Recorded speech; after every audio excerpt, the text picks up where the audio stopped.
தமிழக முதலமைச்சர் மு.க.ஸ்டாலின் குடியரசுத் தலைவரை சந்திப்பதற்காக இன்று டெல்லி புறப்பட்டு சென்றார்.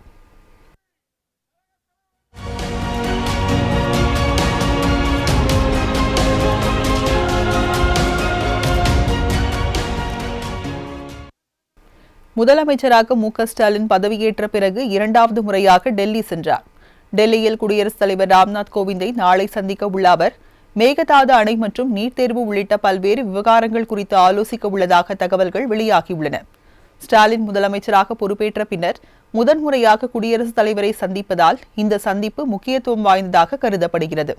முதலமைச்சர் ஸ்டாலினுடன் துர்கா ஸ்டாலின், கனிமொழி, தயாநிதி மாறன் ஆகியோர் டெல்லி சென்றுள்ளனர். நீட் தேர்வு எழுதவுள்ள அரசு பள்ளி மாணவர்கள் அந்தந்த பள்ளியிலேயே விண்ணப்பிக்க வேண்டும் என பள்ளிக்கல்வித்துறை அறிவுறுத்தியுள்ளது. தமிழகத்தில் நாளை காலை 11 மணிக்கு 12ஆம் வகுப்பு பொதுத் தேர்வு முடிவுகள் வெளியாக உள்ளன. அதன் பிறகு நீட் தேர்வுக்கு அரசு பள்ளி மாணவர்கள் விண்ணப்பம் செய்வார்கள் என எதிர்பார்க்கப்படுகிறது. அவ்வாறு விண்ணப்பிக்கும் அரசு பள்ளி மாணவர்கள் அவரவர் பள்ளிகள் வாயிலாக விண்ணப்பிக்குமாறு அறிவுறுத்தப்பட்டுள்ளது. இது தொடர்பான மாவட்ட முதன்மை கல்வி அலுவலர்கள் மற்றும் தலைமை ஆசிரியர்களுக்கு சுற்றறிக்கை அனுப்பியுள்ள பள்ளிக் கல்வித்துறை, அரசு மற்றும் அரசு உதவி பெறும் பள்ளிகளின் தலைமை ஆசிரியர்கள் நீட் தேர்வுக்கு விண்ணப்பிக்க விரும்பும் மாணவர்களை ஒன்றிணைந்து பள்ளிகள் வாயிலாக பிழையின்றி விண்ணப்பிக்க நடவடிக்கை எடுக்க வேண்டும் என வலியுறுத்தப்பட்டுள்ளது. கடந்த ஆண்டு போல இந்த ஆண்டும் உரிய நடைமுறைகளை பின்பற்றி ஆகஸ்ட் 6ஆம் தேதிக்குள் பணிகளை முடிக்க தலைமை ஆசிரியர்களுக்கு உத்தரவிடப்பட்டுள்ளது.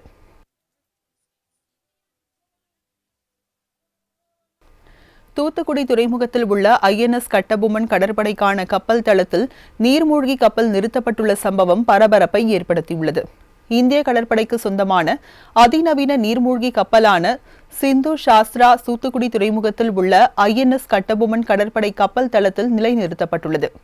கப்பலில் ஏற்றப்பட்டுள்ள தொழில்நுட்ப கோளாறை சரி செய்யவும், பெட்ரோல், டீசல் மற்றும் அடிப்படை தேவையான தண்ணீர் நிரப்புவதற்காகவும் நீர்மூழ்கி கப்பல் நிறுத்தப்பட்டுள்ளதாக கூறப்படுகிறது. இதனிடையே நடுக்கடலில் போர் ஒத்திகைக்காகவும் நீர்மூழ்கி கப்பல் வந்திருக்கலாம் என்று தற்போது தகவல்கள் வெளியாகியுள்ளன. அண்மை காலமாக வங்காள விரிகுடா பெருங்கடலில் இலங்கையொட்டி சீனா தனது கடற்படை பலத்தை அதிகரிப்பதற்கான முயற்சிகளில் இறங்கியுள்ளதாக தகவல்கள் கசிந்தன. இது சீனா இந்தியா போர் பதற்றத்தை அதிகரிப்பதற்கான நடவடிக்கையாக பார்க்கப்பட்டது. இதையொட்டி இந்திய தரப்பிலும் ராணுவ வலிமையை அதிகரிக்கும் பொருட்டு பல்வேறு நடவடிக்கைகள் எடுக்கப்பட்டு வருகின்றன. அதன்படி நாட்டின் அனைத்து எல்லைகளிலும் பீரங்கிகள், அதிநவீன போர் விமானங்கள், ஹெலிகாப்டர்கள், விமான தாங்கி கப்பல்கள் உள்ளிட்டவை தயார் நிலையில் வைக்கப்பட்டுள்ளன என்பது குறிப்பிடத்தக்கது. விலைவாசி உயர்வு, மேகதாது அணை விவகாரம் உள்ளிட்ட 13 பிரச்சினைகளை நாடாளுமன்ற கூட்டத்தொடரில் எழுப்புவோம் என திமுக நாடாளுமன்ற குழு தலைவர் TR பாலு தெரிவித்துள்ளார். டெல்லியில் நடந்த அனைத்துக் கட்சி கூட்டத்தில் கலந்து கொண்ட பின்னர் செய்தியாளர்களுக்கு பேட்டியளித்த TR பாலு இதனை தெரிவித்தார். விலைவாசி உயர்வை முக்கிய பிரச்சனையாக விவாதிக்க திமுக சார்பில் நோட்டீஸ் அளிக்கப்பட்டுள்ளதாக கூறிய அவர், நீட் தேர்வு, மேகதாது அணை பிரச்சினை தொடர்பாக நாடாளுமன்றத்தில் குரல் எழுப்புவோம் என பாலு கூறினார். பெட்ரோலியம் ப்ராடக்ட்ஸினுடைய பிரைஸ் எல்லாம், petroleum price, diesel price, gas price எல்லாம் நிறைய உயர்ந்திருக்குது.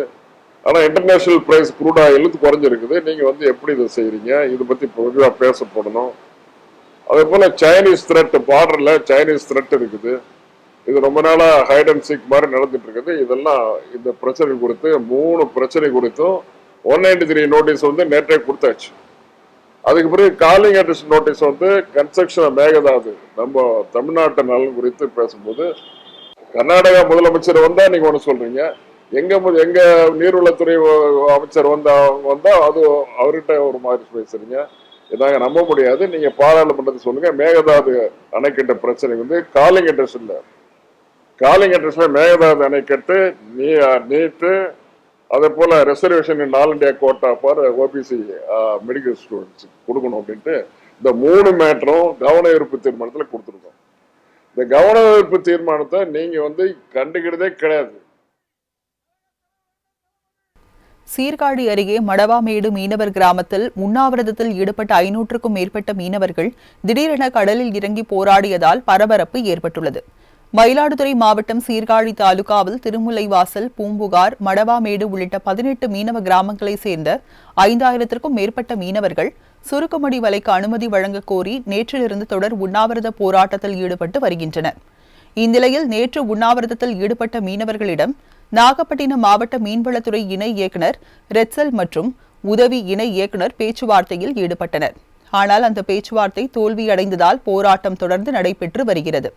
இந்நிலையில் சீர்காழி மடவாமேடு மீனவ கிராமத்தில் உண்ணாவிரத போராட்டத்தில் ஈடுபட்ட 500க்கும் மேற்பட்ட மீனவர்கள் மற்றும் மீனவ பெண்கள் கையில் கருப்பு கொடி ஏந்தி திடீரென கடலில் இறங்கி போராடியதால் பரபரப்பு ஏற்பட்டது. நம்பிதான் நான் கடத்தை வாங்கி என் பொண்ணை கட்டி கொடுத்தேன். என்கிட்ட இப்போதைக்கு அந்த கடத்தை கொடுக்க பணம் இல்லை. சுருக்கு வலை இருந்தால் மட்டும்தான் கடன் கொடுக்க முடியும். எல்லாருமே அந்த சுருக்கு வலை நம்பி 10 லட்சம் 20 லட்சம் போட்டிருக்காங்க.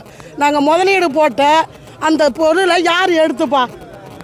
அந்த முதலீடை இப்போ யார் கொடுப்பா? அதுக்குள்ள வட்டியை யார் கொடுப்பா? முன்ன உள்ள விலைவாசி கிடையாது, இப்போ இருக்கிற விலைவாசி வேறு. புள்ளிவலை படிக்க வைக்க முடியுமா? இல்லை நாங்கள் சாப்பிட முடியுமா? கரை வேலைக்கு போய் எங்களால் ஒரு வேளை சோறுவோட சாப்பிட முடியாது.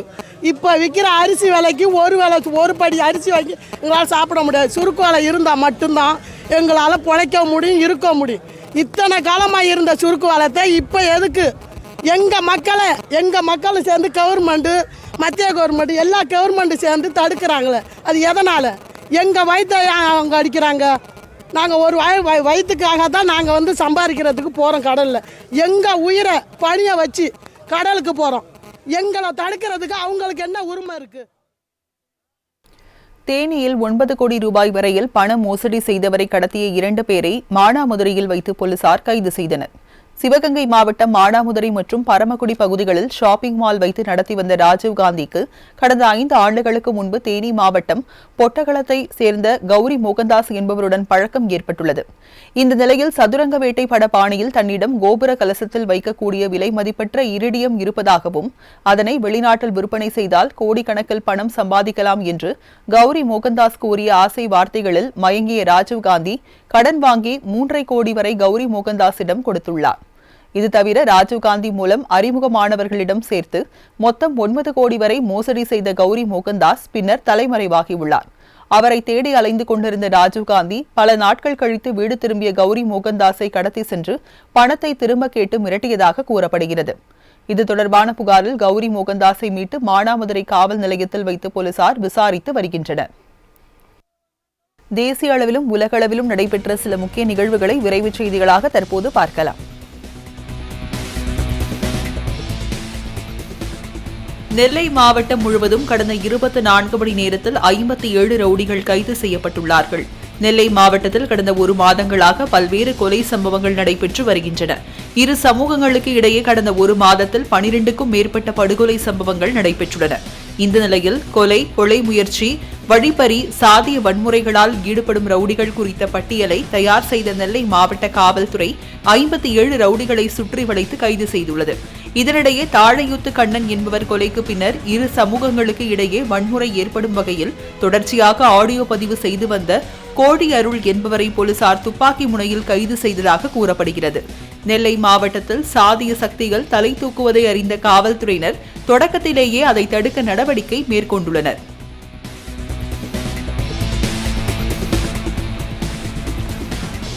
ஓ பன்னீர்செல்வம், எடப்பாடி பழனிசாமி என பார்க்காமல் அனைவரையும் அரவணைத்து செல்வதை விரும்புவதாக சசிகலா கூறியுள்ளார். சங்கரன் கோவிலை சேர்ந்த கலைச்செல்வனிடம் தொலைபேசி வாயிலாக பேசிய அவர் ஒற்றுமையாக சென்றால் நன்றாக இருக்கும் என தெரிவித்துள்ளார்.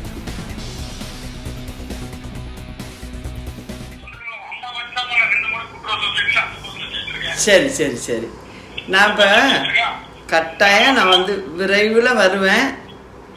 எல்லாரையும் நான் சந்திக்கிறேன். நான் பண்றேன். சரி சரி கட்டாயம் நான் வரேன்.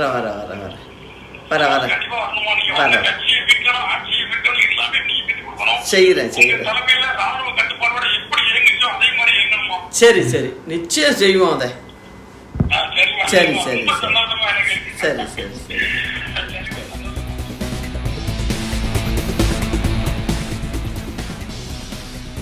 ட்விட்டரில் எந்த கோலிவுட் நடிகரும் படைத்திராத புதிய சாதனையை நடிகர் தனுஷ் படைத்துள்ளார். பல்வேறு மொழி திரைப்படங்களில் நடித்து வரும் தனுஷை சமூக வலைதளங்களில் பின்தொடர்வோரின் எண்ணிக்கை நாளுக்கு நாள் அதிகரித்து வருகிறது. இந்நிலையில் ட்விட்டரில் நடிகர் தனுஷை பின்தொடர்வோர் எண்ணிக்கை 1 கோடியை எட்டி உள்ளது. இதன் மூலம் ட்விட்டரில் 1 கோடி ஃபாலோவர்கள் பெறும் முதல் தமிழ் நடிகர் என்ற சாதனையை தனுஷ் படைத்துள்ளார். இதனை அவரது ரசிகர்கள் கொண்டாடி வருகின்றனர்.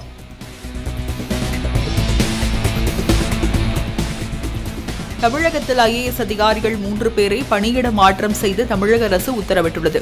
அதன்படி மீன்வளத்துறை ஆணையராக KS பழனிசாமியும், பொறியியல் மற்றும் புள்ளியியல் துறை ஆணையராக கருணாகரனும், தொழிலாளர் துறை முதன்மை செயலாளராக அதுல் ஆனந்தும் நியமிக்கப்பட்டுள்ளனர். ஊரக வளர்ச்சி மற்றும் ஊராட்சித்துறை கூடுதல் இயக்குநர் சரவணனுக்கு தமிழ் வளர்ச்சித்துறை இயக்குநராக கூடுதல் பொறுப்பு வழங்கப்பட்டுள்ளது.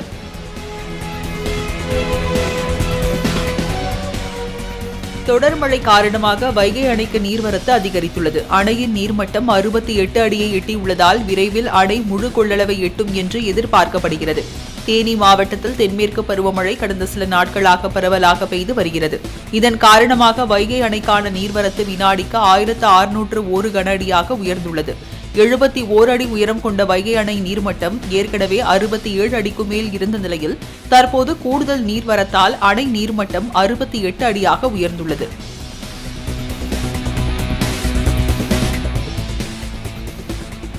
குறைந்தது 2011ஆம் ஆண்டு மக்கள் தொகை அடிப்படையிலாவது கொரோனா தடுப்பூசிகளை பெற நடவடிக்கை எடுக்க வேண்டும் என முதலமைச்சர் மு.க.ஸ்டாலினுக்கு அதிமுக ஒருங்கிணைப்பாளர் ஓ. பன்னீர்செல்வம் கோரிக்கை விடுத்துள்ளார்.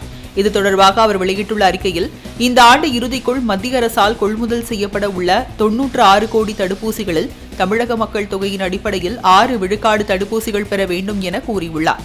18 வயதுக்கு மேற்பட்ட அனைவருக்கும் தடுப்பூசி செலுத்த வேண்டும் என OPS வலியுறுத்தியுள்ளார்.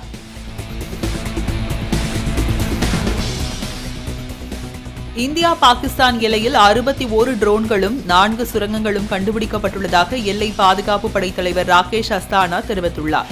இந்திய எல்லை பாதுகாப்பு படை சார்பில் டெல்லியில் நடைபெற்ற விழாவில் பேசிய அவர், கடந்த 1 வருடத்தில் இந்திய எல்லைப் பகுதியில் ஊடுருவிய 22 பேர் கொல்லப்பட்டுள்ளதாகவும் 165 பேர் கைது செய்யப்பட்டுள்ளதாகவும் தெரிவித்தார். மேலும் சுமார் 2786 கோடி ரூபாய் மதிப்பிலான 633 கிலோ போதைப் பொருட்கள், 55 ஆயுதங்கள், 4233 வெடிப்பொருட்கள் கைப்பற்றப்பட்டுள்ளதாகவும் அவர் தெரிவித்தார்.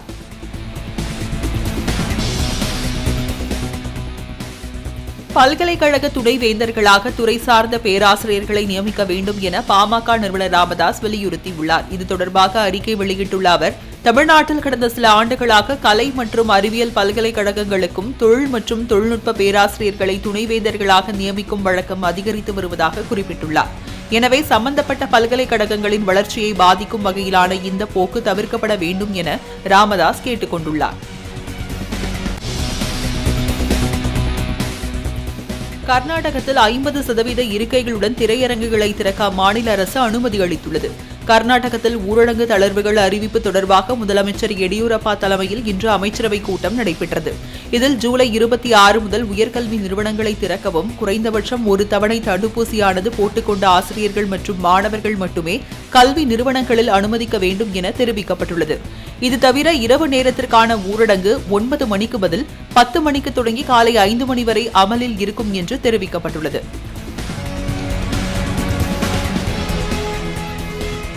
சேலம் மாவட்ட காவல்துறையில் 3 ஆண்டுகளுக்கு மேலாக ஒரே ஸ்டேஷனில் பணியாற்றும் காவலர்களுக்கு விருப்ப பணியிட மாறுதல் வழங்கப்பட்டது.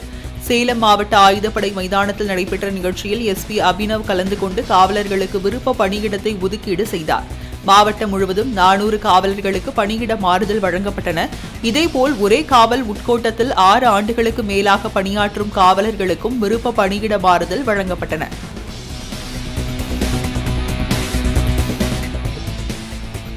நெல்லை மாவட்டம் மூலைக்கரைப்பட்டியில் குடும்ப தகராறு காரணமாக மாமியாரை வெட்டி கொன்ற மருமகனை போலீசார் தீவிரமாக தேடி வருகின்றனர். நெல்லை மாவட்டம் மூலைக்கரைப்பட்டி அம்பேத்கர் தெருவை சேர்ந்தவர் ராஜலட்சுமி. பாளையங்கோட்டை அரசு மருத்துவமனையில் மருத்துவ பணியாளராக வேலை செய்து வந்த இவருக்கு ஒரு மகன் ஒரு மகள் உள்ளனர். மகளுக்கு திருமணம் செய்து கொடுத்த நிலையில் மருமகன் அபிமன்யுவுக்கும் இவருக்கும் அடிக்கடி தகராறு ஏற்பட்டதாக கூறப்படுகிறது. இந்நிலையில் மாமியார் ராஜலட்சுமியை அபிமன்யு சரமாரியாக வெட்டி கொலை செய்ததாக கூறப்படுகிறது.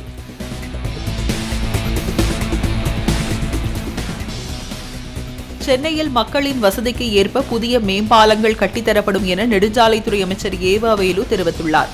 சென்னையின் பல்வேறு இடங்களில் மேம்பாலம், சுரங்க பாதைகளை ஆய்வு செய்த பின்னர் செய்தியாளர்களிடம் பேசிய அவர், திமுக ஆட்சி என்றாலே அது பாலங்கள் கட்டும் ஆட்சிதான் என குறிப்பிட்டுள்ளார். கிடப்பில் போடப்பட்டுள்ள துறைமுகம் முதல் மதுரவாயில் வரையிலான பாலம் கட்டும் பணி விரைந்து முடிக்க நடவடிக்கை எடுக்கப்படும் எனவும் ஏவா வேலு கூறியுள்ளார்.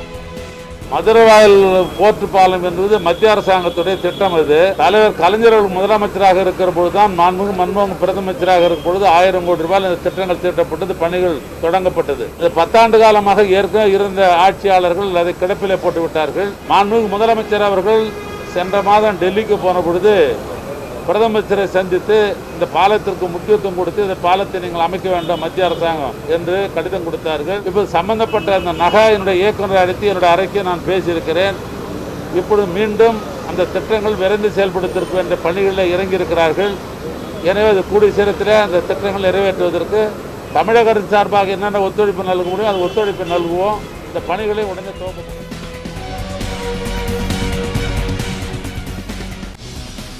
நாடாளுமன்ற மழைக்கால கூட்டத்தொடர் நாளை தொடங்க உள்ள நிலையில் காங்கிரஸ் கட்சியின் நாடாளுமன்ற குழுவின் அதிகார படிநிலையை மாற்றி அமைத்து அக்கட்சித் தலைவர் சோனியா காந்தி அறிவிப்பு வெளியிட்டுள்ளார். இது தொடர்பான உத்தரவில் இரு அவைகளின் வசதிக்காகவும் சிறப்பான செயல்பாட்டை உறுதி செய்யவும் இந்த மாற்றம் மேற்கொள்ளப்பட்டுள்ளதாக தெரிவிக்கப்பட்டுள்ளது. ஆதிர் ரஞ்சன் சௌத்ரி தலைமையிலான மக்களவை குழுவில் துணைத் தலைவராக கௌரவ் கோகாய், தலைமை கொறடாவாக சுரேஷ், கொறடாக்களாக மாணிக் தாகூர், சசிதரூர் உள்ளிட்டோர் இடம்பெற்றுள்ளனர். இதேபோல் மல்லிகார்ஜுன கார்கே தலைமையிலான மாநிலங்களவை குழுவின் துணைத் தலைவராக ஆனந்த் சர்மா, தலைமை கொறடாவாக ஜெய்ராம் ரமேஷ், கொறடா குழுவில் அம்பிகா சோனி, ப. சிதம்பரம், திக்விஜய் சிங், கே.சி. வேணுகோபால் ஆகியோர் இடம்பெற்றுள்ளனர்.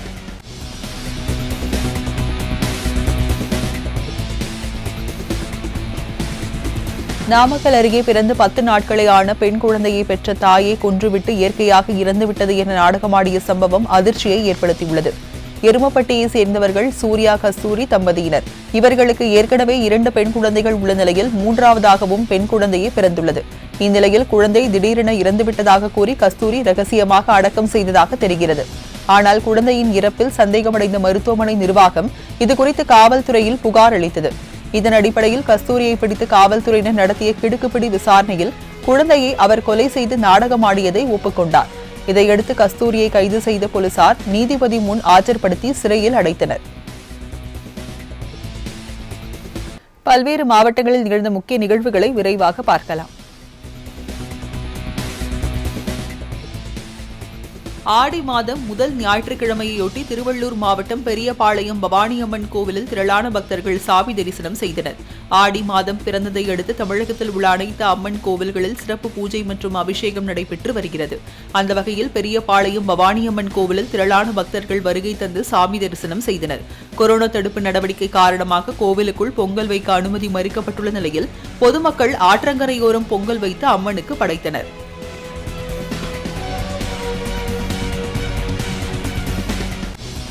திருவண்ணாமலை அடுத்த தளவாய்குளம் சந்தையில் பக்ரீத் மற்றும் ஆடி மாதத்தை முன்னிட்டு ஆடுகளின் விற்பனை களை கட்டியது. திருவண்ணாமலை அடுத்த தளவாய்குளம் கிராமத்தில் ஞாயிற்றுக்கிழமை தோறும் வாரச்சந்தை நடைபெறுவது வழக்கம். ஆடி மாதம் துவங்கி உள்ளதாலும் பக்ரீத் பண்டிகையை முன்னிட்டு கோழி மற்றும் ஆடுகள் வாங்க தளவாய்குளம் வாரச்சந்தையில் ஏராளமான பொதுமக்கள் குவிந்தனர். பல்வேறு மாவட்டங்களில் இருந்து சுமார் 750 ஆடுகள் வரை விற்பனைக்காக கொண்டு வரப்பட்டது. மேலும் ஒரு ஆட்டின் விலை 10,000 முதல் 15,000 ரூபாய் வரையும், ஒரு கோழியின் விலை 1000 முதல் 1200 ரூபாய் வரையும் விற்பனையானது.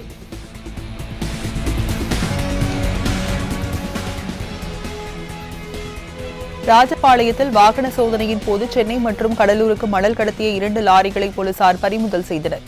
விருதுநகர் மாவட்டம் ராஜபாளையம் பகுதியில் மணல் கடத்துவதாக வட்டாட்சியர் ராமச்சந்திரனுக்கு ரகசிய தகவல் கிடைத்தது.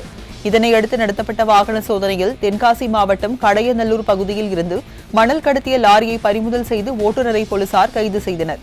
அதேபோல் விருதுநகர் மாவட்டம் ஆலங்குளம் பகுதியில் இருந்து கடலூருக்கு மணல் கடத்த முயன்ற வாகனத்தையும் போலீசார் பறிமுதல் செய்து ஓட்டுநரை கைது செய்து விசாரித்து வருகின்றனர்.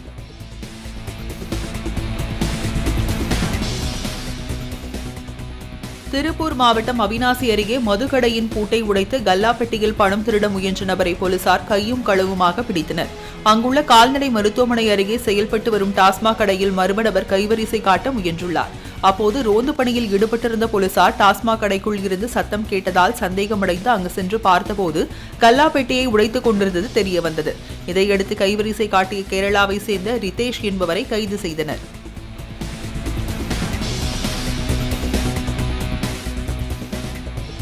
குடும்ப தலைவிகளுக்கு மாதந்தோறும் தலா 1000 ரூபாய் என திமுக பொய்யான தேர்தல் வாக்குறுதிகளை அளித்துள்ளதாக முன்னாள் சட்டமன்ற உறுப்பினரான தூசி மோகன் தெரிவித்துள்ளார். செய்யாறில் நிகழ்ச்சி ஒன்றில் பேசிய அவர் மக்களை ஏமாற்றுகிற அரசு திமுக அரசு என சாடினார்.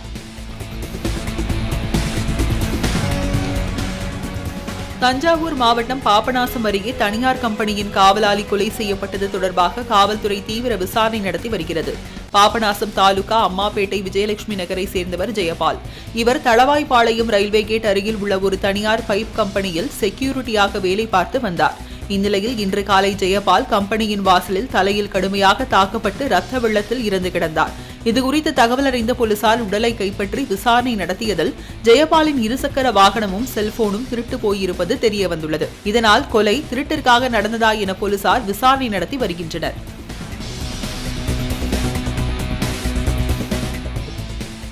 ட்ரைத்லான் உலக சாம்பியனான வினோலி ராமலிங்கத்தின் உருவத்தை 955 ரூபிக் கியூபுகளை கொண்டு 8 மணி நேரத்தில் உருவாக்கி அம்பத்தூர் சிறுமி சாதனை படைத்துள்ளார்.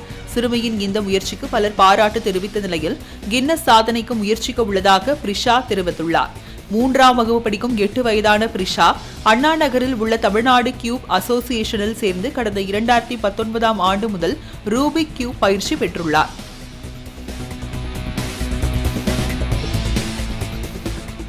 தமிழகத்தில் நீர்வீழ்ச்சிகளில் குளிக்க தடை விதிக்கப்பட்டுள்ள நிலையில் போடி பிள்ளையார் அணைக்கட்டு நீர்வீழ்ச்சியில் சுற்றுலா பயணிகள் உல்லாசமாக குளித்து மகிழ்ந்தனர். கொரோனா ஊரடங்கு காரணமாக சுற்றுலா தலங்கள் மற்றும் அருவிகளில் குளிக்க தடை விதிக்கப்பட்டுள்ள நிலையில் பிள்ளையார் அணைக்கட்டு நீர்வீழ்ச்சியில் தண்ணீர் ஆர்ப்பரித்து கொட்டுகிறது. இதனால் அங்கு வந்த சுற்றுலா பயணிகள் தடையை மீறி தண்ணீரில் குளித்து ஆட்டம் போட்டனர். குடும்பத்துடன் குளித்து மகிழ பிள்ளையார் அணைக்கட்டு நீர்வீழ்ச்சி பாதுகாப்பான இடமாக இருப்பதால் பொதுமக்கள் அதிக அளவில் வருகை தருகின்றனர்.